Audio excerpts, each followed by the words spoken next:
ओम शांति। नए वर्ष की शुभकामनाएं। 1 जनवरी 2026 के ईश्वरीय महावाक्य। पहले सुनते हैं मुरली के मुख्य पॉइंट्स। बाबा ने कहा, तुम बच्चे खुद पारस बुद्धि बन रहे हो तो दूसरों को भी बनाना चाहिए। खूब पुरुषार्थ करना है, इसमें लज्जा आदि की तो बात ही नहीं। यह पैगाम तुम्हें सबको देना है कि अभी हम बाप द्वारा रिफ्रेश होते हैं, उनके पास आकर हमको विश्राम मिलता है। फिर हम सतयुग विश्रामपुरी में चले जाएंगे। फिर बाबा ने कहा, स्कूल हो तो ऐसा हो, है कितनी गुप्त परंतु कैसी जबरदस्त पाठशाला है। यहाँ जितना जो पढ़ता है उतना नंबरवार पुरुषार्थ से पद पा लेता है। तुम बच्चों को अपनी एम ऑब्जेक्ट देख खुशी होनी चाहिए कि हम यह बनने वाले हैं। ऐसा कोई स्कूल नहीं होगा जहाँ दूसरे जन्म की एम ऑब्जेक्ट को देख सके। लास्ट में बाबा ने कहा, बच्चे अब देही अभिमानी बनो। जब देह अभिमान में आते हो तो उल्टे हो जाते हो। यहाँ तुम हो संगम युग पर, न उस राजाई के हो न इस राजाई के, बीच में हो। तो अभी खिवैया बाप तुम्हारी आत्मा रूपी बोट को खींचकर परम धाम ले जाने आए हैं। और अब सुनते हैं महावाक्यों को विस्तार से। मुरली का सार। मीठे बच्चे, तुम बाप के पास आए हो रिफ्रेश होने। बाप और वर्षे को याद करो तो सदा रिफ्रेश रहेंगे। प्रश्न, समझदार बच्चों की मुख्य निशानी क्या होगी? उत्तर, जो समझदार हैं उन्हें अपार खुशी होगी। अगर खुशी नहीं तो बुद्धू हैं। समझदार अर्थात पारस बुद्धि बनने वाले, वह दूसरों को भी पारस बुद्धि बनाएंगे। रूहानी सर्विस में बिजी रहेंगे। बाप का परिचय देने बिगर रह नहीं सकेंगे। ओम शांति। बाप बैठ समझाते हैं, यह दादा भी समझते हैं, क्योंकि बाप बैठ दादा द्वारा समझाते हैं। तुम जैसे समझते हो वैसे दादा भी समझते हैं। दादा को भगवान नहीं कहा जाता, यह है भगवानुवाच। बाप मुख्य क्या समझाते हैं कि देही अभिमानी बनो। यह क्यों कहते हैं? क्योंकि अपने को आत्मा समझने से हम पतित पावन परम पिता परमात्मा से पावन बनने वाले हैं। यह बुद्धि में ज्ञान है। सबको समझाना है, पुकारते भी हैं कि हम पतित हैं। नई दुनिया पावन जरूर ही होगी। नई दुनिया बनाने वाला, स्थापन करने वाला बाप है। उनको ही पतित पावन बाबा कह बुलाते हैं। पतित पावन साथ में उनको बाप कहते हैं। बाप को आत्माएं बुलाती हैं, शरीर नहीं बुलाएगा। हमारी आत्मा का बाप पारलौकिक है, वही पतित पावन है। यह तो अच्छी रीति याद रहना चाहिए। यह नई दुनिया है या पुरानी दुनिया है, यह समझ तो सकते हैं ना। ऐसे भी बुद्धू हैं जो समझते हैं हमको सुख अपार हैं, हम तो जैसे स्वर्ग में बैठे हैं। परंतु यह भी समझना चाहिए कि कलयुग को कभी स्वर्ग कह नहीं सकते। नाम ही है कलयुग, पुरानी पतित दुनिया। अंतर है ना। मनुष्यों की बुद्धि में यह भी नहीं बैठता है। बिल्कुल ही जड़जड़ी भूत अवस्था है। बच्चे नहीं पढ़ते हैं तो कहते हैं ना कि तुम तो पत्थर बुद्धि हो। बाबा भी लिखते हैं, तुम्हारे गांव निवासी तो बिल्कुल पत्थर बुद्धि हैं, समझते नहीं हैं, क्योंकि दूसरों को समझाते नहीं हैं। खुद पारस बुद्धि बनते हैं तो दूसरे को भी बनाना चाहिए, पुरुषार्थ करना चाहिए। इसमें लज्जा आदि की तो बात ही नहीं। परंतु मनुष्यों की बुद्धि में आधा कल्प उल्टे अक्षर पड़े हैं तो वह भूलते नहीं हैं। कैसे भुलाएं? भुलवाने की ताकत भी तो एक बाप के पास ही है। बाप बिगर यह ज्ञान तो कोई दे नहीं सकते। गोया सब अज्ञानी ठहरे। उनका ज्ञान फिर कहाँ से आए? जब तक ज्ञान सागर बाप आकर ना सुनाए। तमो प्रधान माना ही अज्ञानी दुनिया, सतो प्रधान माना दैवी दुनिया। फर्क तो है ना। देवी देवताएं ही पुनर्जन्म लेते हैं, समय भी फिरता रहता है, बुद्धि भी कमजोर होती जाती है। बुद्धि का योग लगाने से जो ताकत मिले वह फिर खलास हो जाती है। अभी तुमको बाप समझाते हैं तो तुम कितने रिफ्रेश होते हो। तुम रिफ्रेश थे और विश्राम में थे। बाप भी लिखते हैं ना, बच्चों आकर रिफ्रेश भी हो जाओ और विश्राम भी पाओ।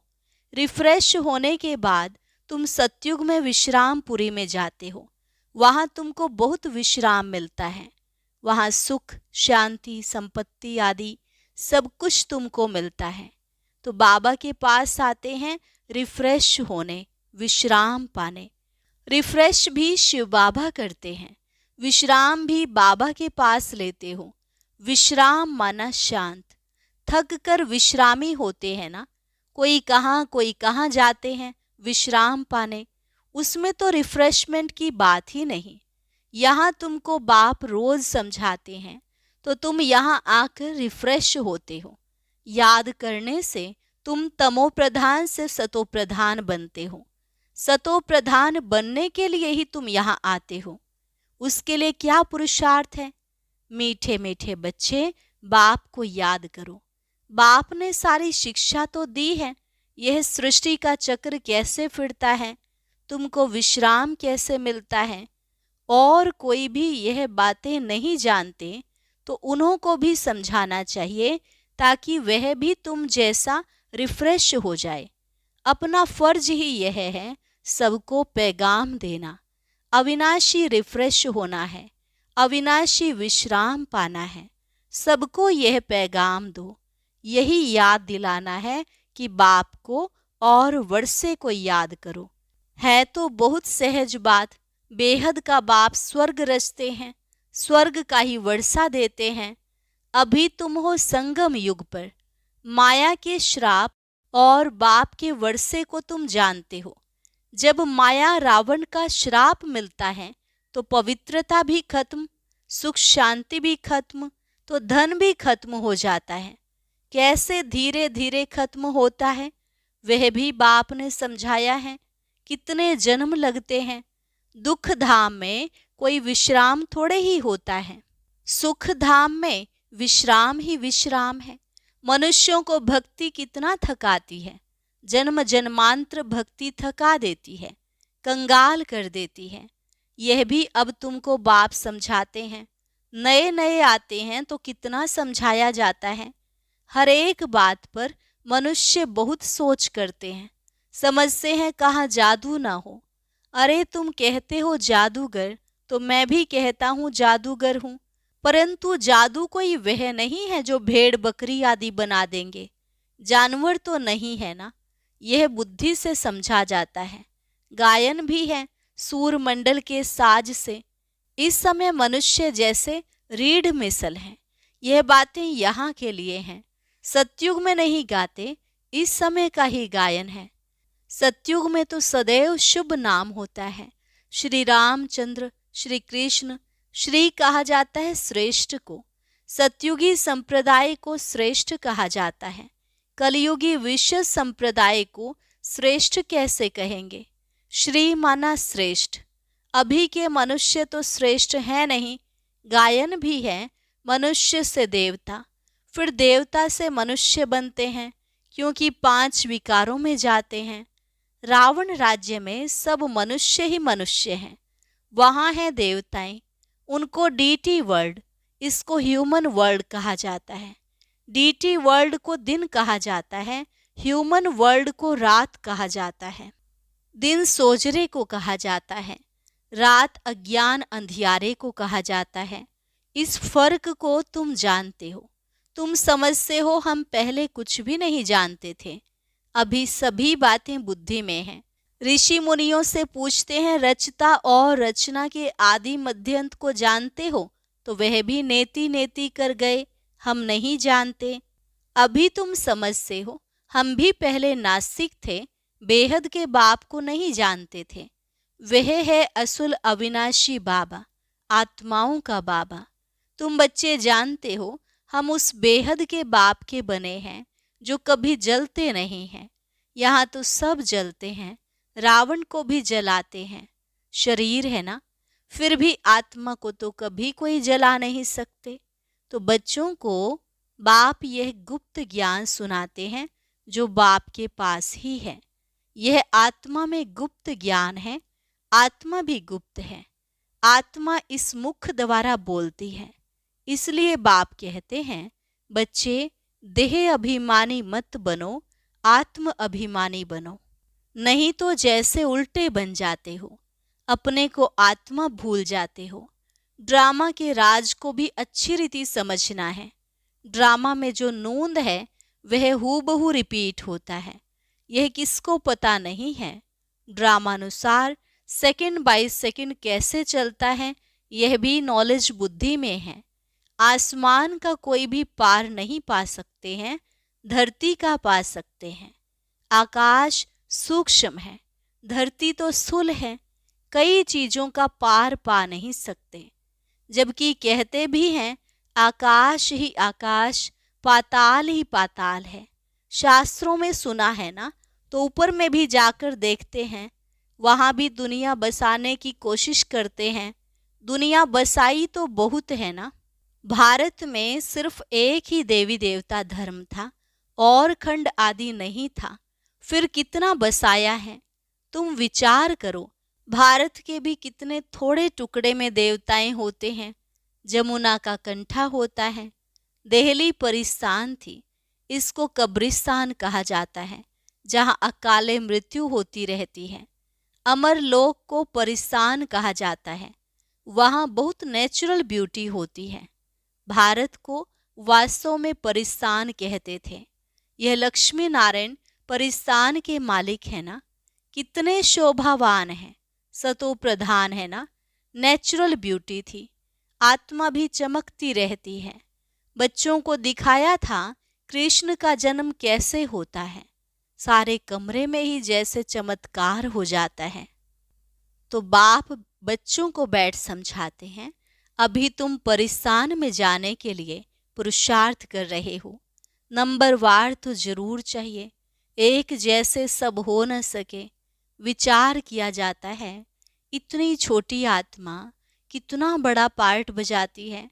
शरीर से आत्मा निकल जाती है तो शरीर का क्या हाल हो जाता है। सारी दुनिया की एक्टर्स वही पार्ट बजाते हैं जो अनादि बना हुआ है। यह सृष्टि भी अनादि है, उसमें हर एक का पार्ट भी अनादि है। उनको तुम वंडरफुल तब कहते हो जबकि जानते हो यह सृष्टि रूपी झाड़ है। बाप कितना अच्छी रीति समझाते हैं। ड्रामा में फिर भी जिसके लिए जितना समय है उतना समझने में समय लेते हैं। बुद्धि में फर्क है ना। आत्मा मन बुद्धि सहित है ना, तो कितना फर्क रहता है। बच्चों को मालूम पड़ता है हमको स्कॉलरशिप लेने की है, तो दिल अंदर खुशी होती है ना। यहाँ भी अंदर आने से ही एम ऑब्जेक्ट सामने देखने में आती है तो जरूर खुशी होगी ना।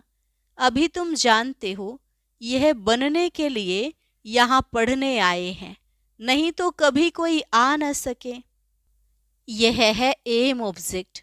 ऐसा कोई स्कूल कहाँ भी नहीं होगा जहाँ दूसरे जन्म की एम ऑब्जेक्ट को देख सकें। तुम देख रहे हो ये स्वर्ग के मालिक हैं, हम ही यह बनने वाले हैं। हम अभी संगम युग पर हैं, न उस राजाई के हैं न इस राजाई के हैं। हम बीच में जा रहे हैं। खिवैया बाप भी है निराकार, बोट आत्मा भी है निराकार। बोट को खींचकर परम धाम में ले जाते हैं। इनकॉर्पोरियल बाप इनकॉर्पोरियल बच्चों को ले जाते हैं। बाप ही बच्चों को साथ में ले जाएंगे। यह चक्र पूरा होता है, फिर हूबहू रिपीट करना है। एक शरीर छोड़ दूसरा लेंगे, छोटा बनकर फिर बड़ा बनेंगे। जैसे आम की गुठली को जमीन में डाल देते हैं तो उनसे फिर आम निकल आएंगे। वह है हद का झाड़। यह मनुष्य सृष्टि रूपी झाड़ है। इनको वैरायटी झाड़ कहा जाता है। सतयुग से लेकर कलयुग तक सब पार्ट बजाते रहते हैं। अविनाशी आत्मा 84 के चक्र का पार्ट बजाती है। लक्ष्मी नारायण थे जो अब नहीं है। चक्र लगाए अब फिर यह बनते हैं। कहेंगे पहले यह लक्ष्मी नारायण थे, फिर उन्हों का यह है लास्ट जन्म ब्रह्मा सरस्वती। अभी सबको वापस जरूर जाना है। स्वर्ग में तो इतने आदमी थे नहीं, ना इस्लामी ना बौद्धि, कोई भी धर्म वाले एक्टर्स नहीं थे सिवाय देवी देवताओं के। यह समझ भी कोई में नहीं है। समझदार को टाइटल मिलना चाहिए ना। जितना जो पढ़ता है नंबरवार पुरुषार्थ से पद पाता है। तो तुम बच्चों को यहाँ आने से ही यह एम ऑब्जेक्ट देख खुशी होनी चाहिए। खुशी का तो पारावार नहीं। पाठशाला व स्कूल हो तो ऐसा है, कितनी गुप्त परंतु जबरदस्त पाठशाला है। जितनी बड़ी पढ़ाई उतना बड़ा कॉलेज। वहाँ सब फैसिलिटीज मिलती हैं। आत्मा को पढ़ना है, फिर चाहे सोने के तख्त पर चाहे लकड़ी के तख्त पर चढ़े। बच्चों को कितनी खुशी होनी चाहिए, क्योंकि शिव भगवानु आज है ना, पहले नंबर में है यह विश्व का प्रिंस।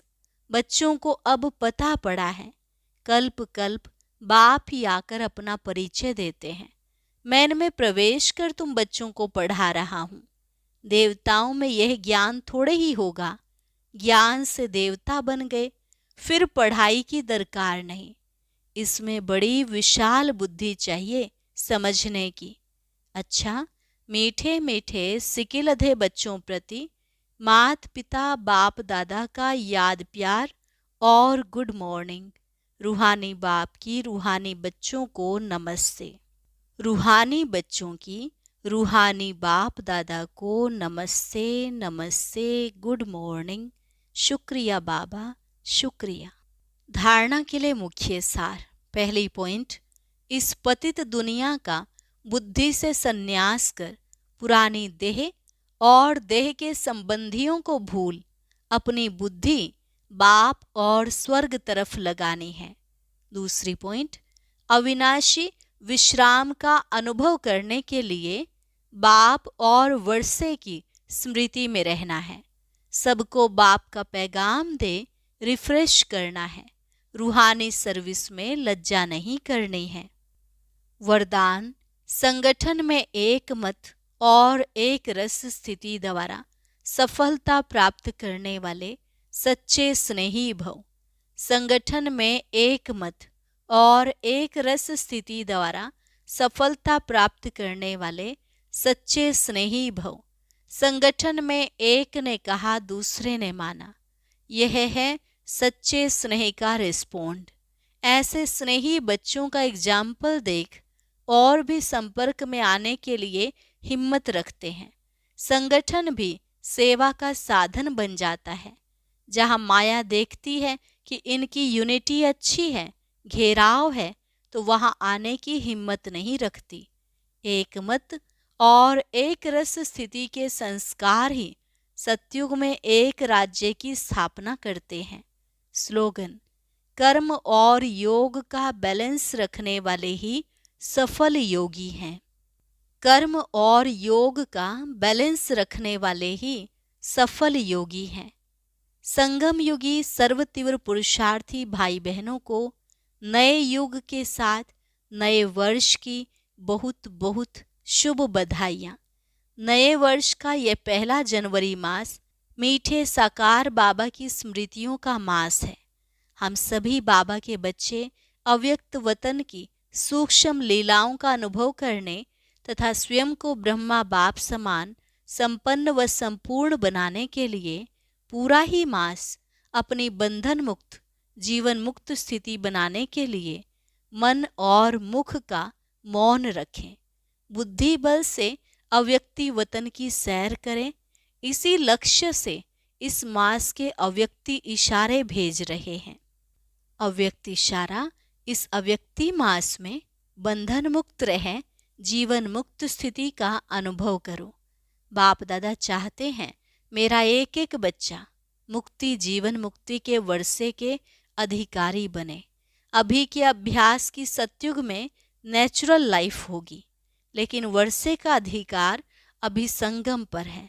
इसलिए अगर कोई भी बंधन खींचता है तो कारण सोचो और निवारण करो। अच्छा, ओम शांति।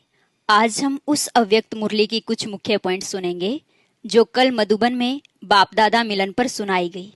इसलिए कोई भी भाई बहन मिस ना करे। इसे सुनने के लिए ऊपर दिए गए बॉक्स पर क्लिक करें।